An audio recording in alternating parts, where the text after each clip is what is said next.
Hi everyone, it's Michael Citron with the Citron Real Estate Group for another edition of Ask Michael Monday. It's our 60th episode. I'm excited to be here in the MiraLago Clubhouse with Jeff Goldstein. Thank you so much for coming on our show. Thank you for inviting me. No, I really appreciate it. We've been interviewing a couple of the HOA presidents in different communities, and I think it's great information for me, being a real estate agent and talking about the different communities because we sell it, but it's really nice that people can get in our HOA.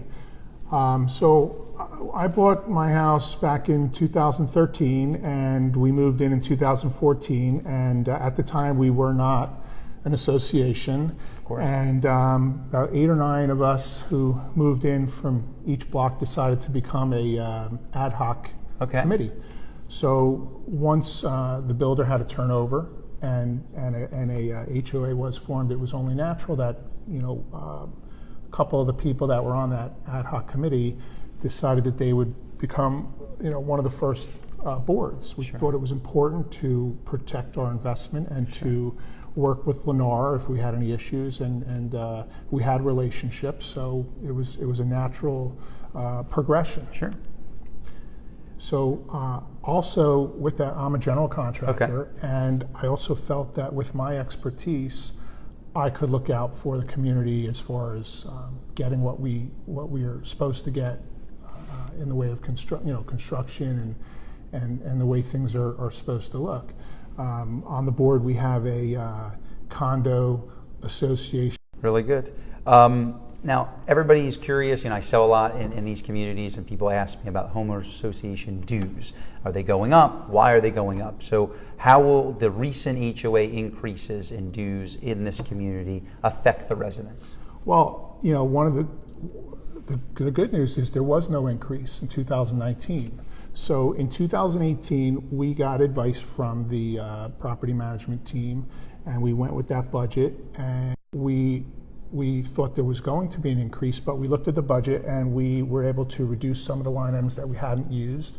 We made some increases, but it was very important for us, especially being the first board. It was important for us to keep dues exactly the same. We didn't want to raise it 1 penny, and we didn't. And we passed the budget and we kept it the same. So dues range anywhere from owners right now in the mid $450 range to high $400s, you would say, right? Depending on when they bought and what community they live in. Right. Okay. People are also curious. I sold some new construction in Cascata not too long ago, and residents are buzzing on when their clubhouse and the guardhouse is going to be completed. Any update on that? So, as the president of our HOA, I also hold a seat on the Master Association, so I do know a little about what's going on in Cascata. My understanding is the Cascata guardhouse just started construction, and also the clubhouse has just started.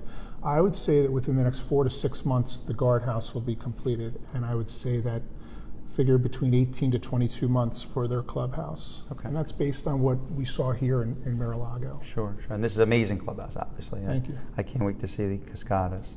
A question that people ask me, and I'm always selling the lifestyle. I live in Parkland. I sell the lifestyle. I promote, all the communities, especially out here in the Wedge with the new stuff going on. Why should a buyer or prospective person moving here call MiraLago home? They have a lot to choose from. They could live in any other community in the Wedge or, some of the other communities in the city. Why did you call this home, and why should other residents that are looking? So, honestly, we really lucked out. My family lucked out. We bought off of a piece of paper, a map. The models weren't even up, but we wanted to be as far northwest in Parkland to make sure that we were going to be in the Parkland schools. But once they started building the community, we start meeting people and the neighbors. We've got a lot of nice people that live here. I haven't met anybody that I don't like in MiraLago. It's 520 homes. It's smaller. We've got a lot of nice amenities for being small. Just like the layout of the property, with the lakes and everything, and I love it here. I want to live here forever. It's funny. We came here to do the interview, and I see kids, swimming in the pool now. There's tennis going on. It seems like there's a lot of buzz always going on in this You clubhouse. know, and that's the other thing is the children. I mean, this is truly a neighborhood for kids. I mean, they're building houses that are 4 and 5 bedrooms. Sure. When we moved in, I have twins, they were 5. And it seemed like every kid was 5 at the time. Now they're all 10. But we've got, just on my block, we've got about 6 or 7 kids they all play together. They're good friends. We became friends with the parents, so it's ideal. It's like the little rascals running around. Well, I appreciate you coming on. This is great information. These are things that I can take back to our clients. If you guys have any questions, please ask them in this feed.